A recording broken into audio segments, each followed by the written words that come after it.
Hello guys, welcome back to the channel.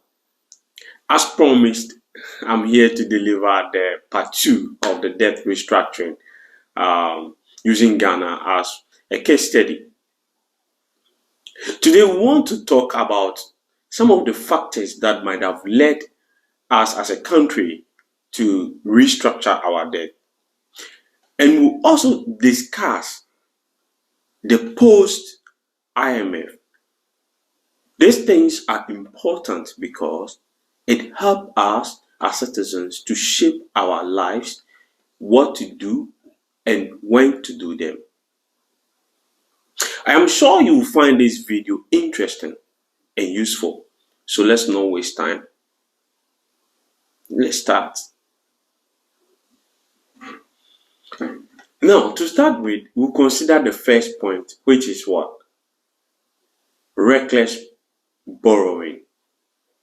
Or we can say reckless borrowing and spending.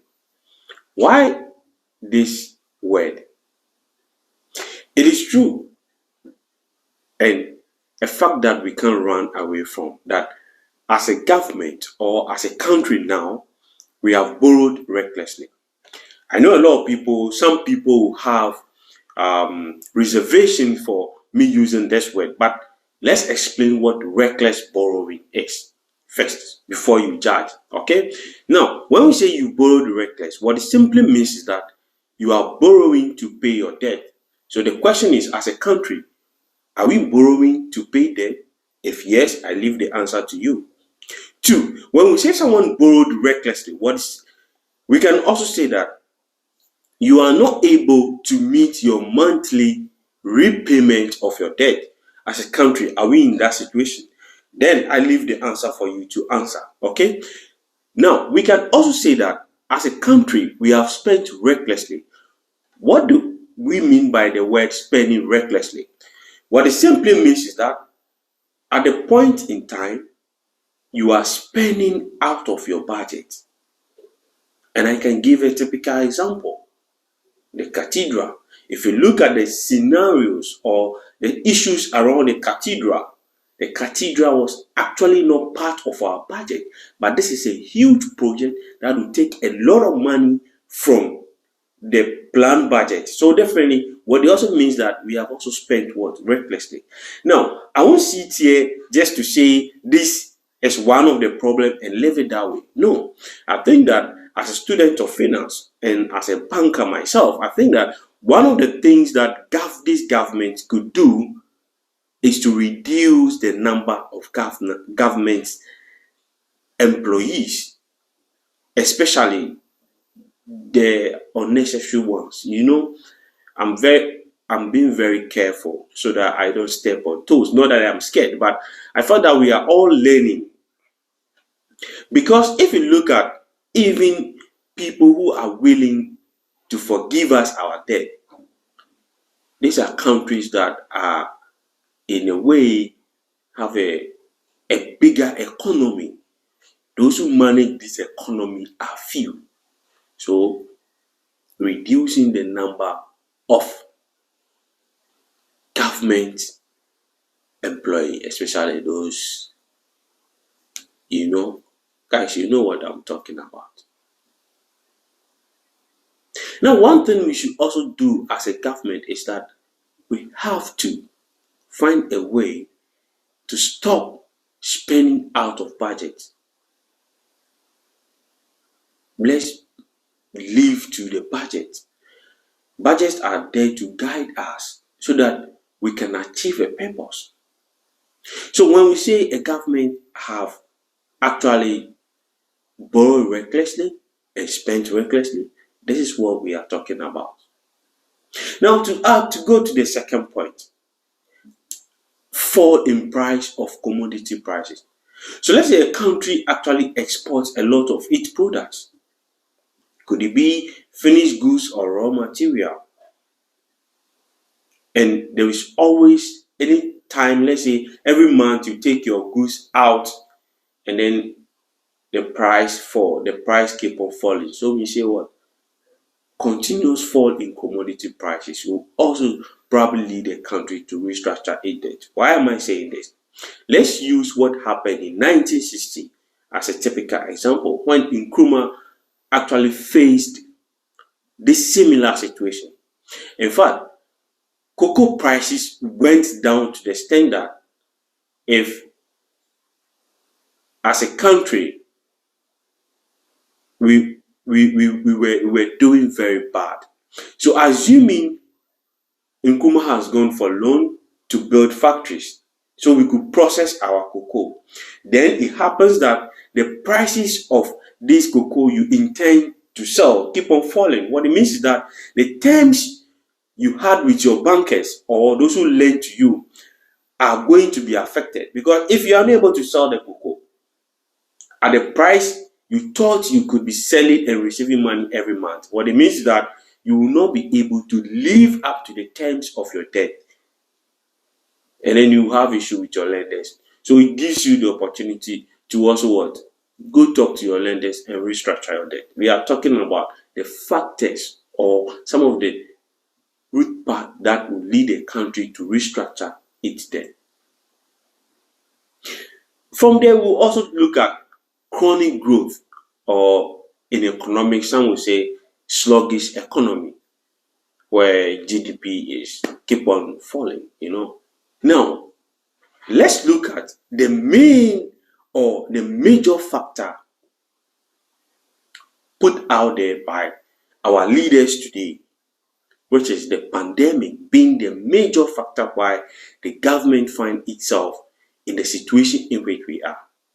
In fact, things are serious, but I think as Ghanaians, we are very patient with our leaders. Things are very, very serious. So, for me personally, as an individual, I do agree COVID-19 had a devastating effect on all economies. In fact, this was the first time that all economies went down on their knees.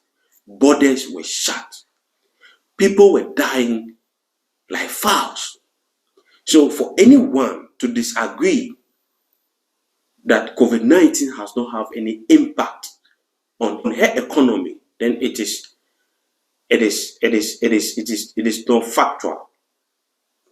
However, for me as a citizen of a country, and then looking at the situations around Ghana and using COVID-19 as a sole factor, it is problematic. Wait, don't rush. Let me justify this. Then I leave the final decision for you to take. There is a saying that during COVID-19, those with a strong immune system actually handle the COVID in a different way. And then those with weak immune system also had their part of the COVID. I never had COVID. In fact, I did test several times. I never had COVID. So now let's put this scenario to countries. There are countries that were really hit by COVID-19. Some were not able to recover from it. Some were able to recover. Now let me justify why I am saying that. If Ghana, our leaders today, are using COVID as the sole reason why we are where we are, I think it's problematic, because before COVID in 2019, the IMF and the World Bank did a joint debt sustainability analysis with Ghana. And in fact, when it comes to overall debt risk of a country like Ghana, we were at high. What it means, our risk level was high. What it simply means is that the rate at which we could default our debt was high. So this was before COVID. So what it simply means is that the country was actually in the intensive care waiting to be taken to the operation room before the COVID actually entered. So we could not have blamed COVID for every bit of our woes. And looking at reckless borrowing too, we could not have blamed only COVID. Now let's look at this also. The world has been very merciful to Ghana. This is what a lot of you don't know. During COVID, actually Ghana received a lot of support because monies were given to this government. They received support. And I'm going to put the link down the video so that you can read yourself how much money our leaders received during COVID. In fact, in April 2nd, 2020, the World Bank gave Ghana 100 million US dollars so that we can support our economy. So that after COVID, we will not get to where we are today. But the question is, what was this money used for? That is not all. On the 30th of November, 30th of November 2020, Ghana received another 130 million US dollars from development partners, which is also under the World Bank. So you see, when I tell you that COVID could have not been the only reason why we are where we are, I leave this question for you to answer. Did you benefit from any of this? If yes, leave a message down there. If no, just give me your mind. Now, I was fortunate, to be sincere with you, to be in a country where I was a student though, and fortunately I was working. Before COVID, the lockdown, we actually went for lockdown a year with some months. I'm saying a year with some months.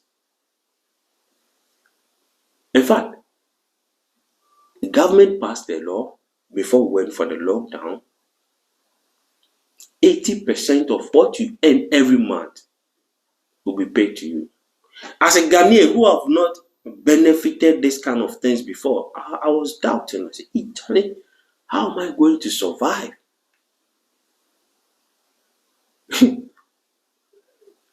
Miracles do exist. Every month, 80% of my salary hit my account. You don't have to be a government worker. So far as you have a contract with, whether you are a private worker, government worker, so far as you have a contract, a permanent contract with whoever employs you, the money hits your account. For me, every month, I'll be looking at my account. This money come. So I've been privileged. That's not the only thing. I actually also benefit where rent and utilities was slashed down. I'm not talking about 2 months, 3 months. So I'm talking about a whole year with some months. Now, even those people who actually were not working, the government was able to find a way to reach out to them. So if such a government post-COVID decide to reach out to the IMF for debt restructuring, if I am a citizen and I have investment with this government, and the government asks me to share the burden, I'll be willing to share the burden. So this is why I actually felt it was problematic for our current government to use COVID and the Russia-Ukraine war as the only factors that have led us to where we are today. With the Russia-Ukraine war, I think the least said about it, the better. So I won't make much comment on that. So with this, I just want you to Ask yourself, did I benefited from all these resources that Ghana received? Can we use COVID as the only factor that has led us to where we are? Not wasting much time, please let's jump to post-COVID, post-IMF. What would be the impact of this 3 billion we are receiving from IMF if the approval eventually comes through? The first thing we have to understand is that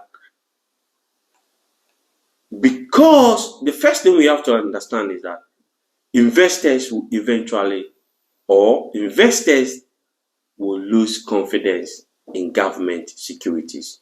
Why am I saying this? If you look at the scenarios, if you look at how government handled the domestic debt restructuring, it was merciful.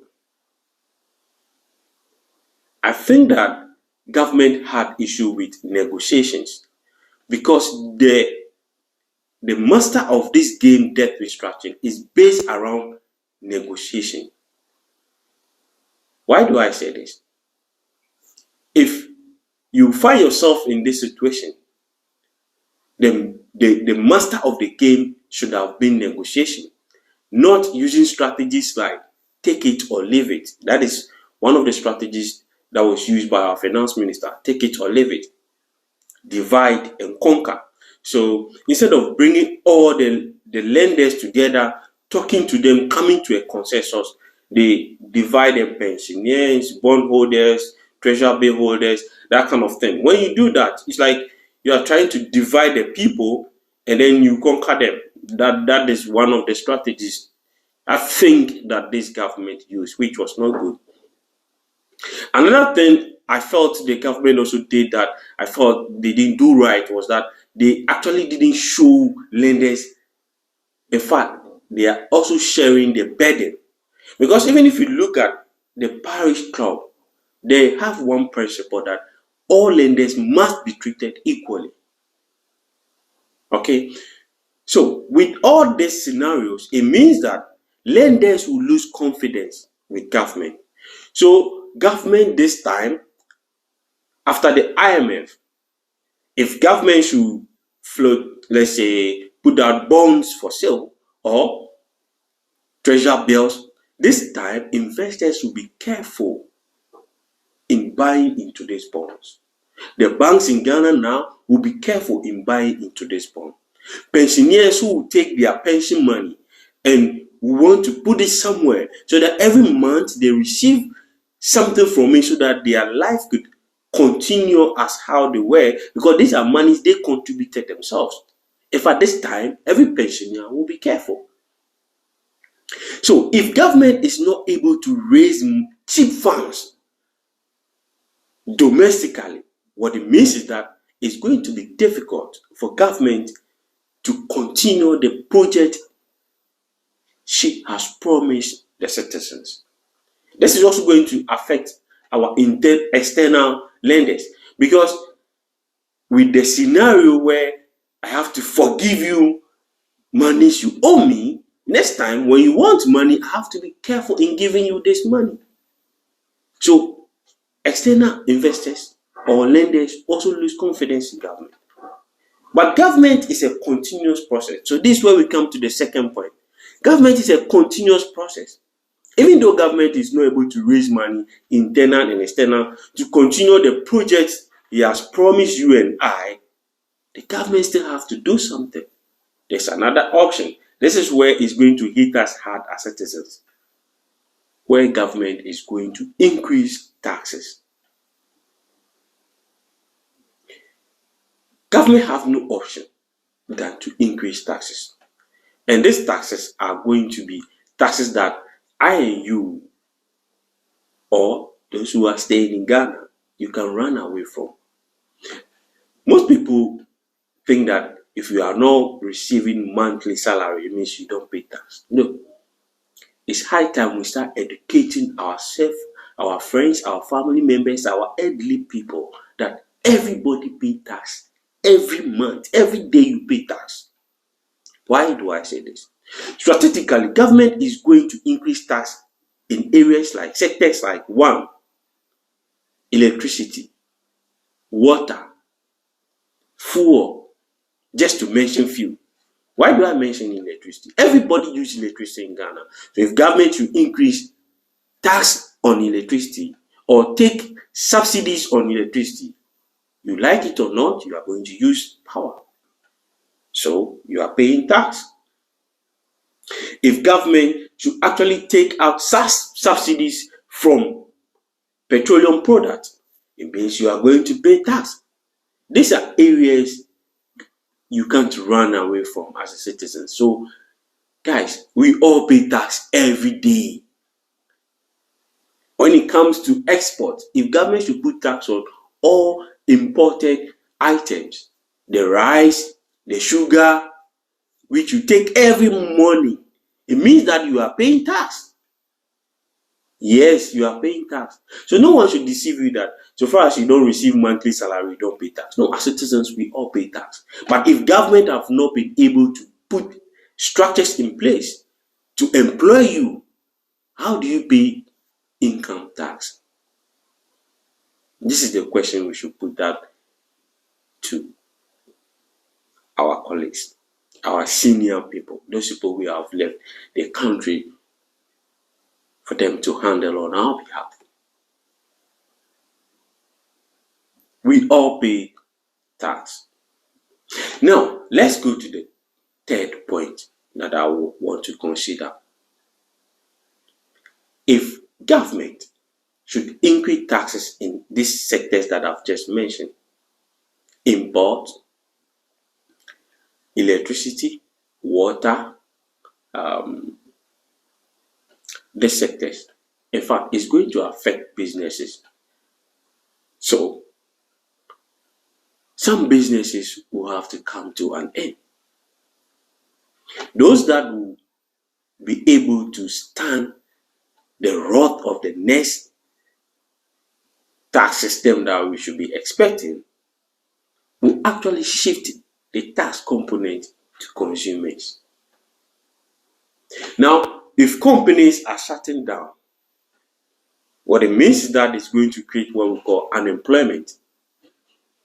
And when it comes to the side of the government, I am sure, without doubt, that this IMF program, if eventually goes through, is going to come with conditions. For example, government will not employ for maybe some years or some time. Government employment will be capped totally.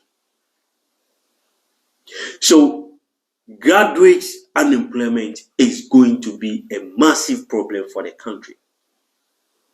Just to mention, I'm also a student, still a student. Our advice, if you are a student in Ghana now, one thing you should be doing now is to be looking at areas where you can employ yourself. These are some of the things I didn't know back when I was in uni. Look, you can learn how to barber. In fact, you can learn how to do graphic designs, edit videos. You can do what I'm doing. It might not bring you income now, maybe in the future. Use the camera. The internet is a very big place. You know, things like this, you have control. I understand and I know how it feels to be unemployed for some time in a country called Ghana. So graduates, this is for you. If you happen to chance on this video, take it very serious. I want to believe that this video has been useful to you. And if yes, please do not hesitate to like the video and be sure to subscribe to the channel so that anytime I drop a video, you'll be one of the first people to watch and enjoy and learn something. I appreciate you watching this video. Please, let's grow together. Share the video to friends. Encourage them to subscribe to the channel. Ending here, I say, at Kofizulu Media, we strive for excellence. Thanks for watching. And thanks for all the encouraging messages from friends. Those who were telling Zulu, telling the part 2 must come, the part 2 must come. Please, the part 2 is here. Enjoy it and share it to your colleagues. Thank you.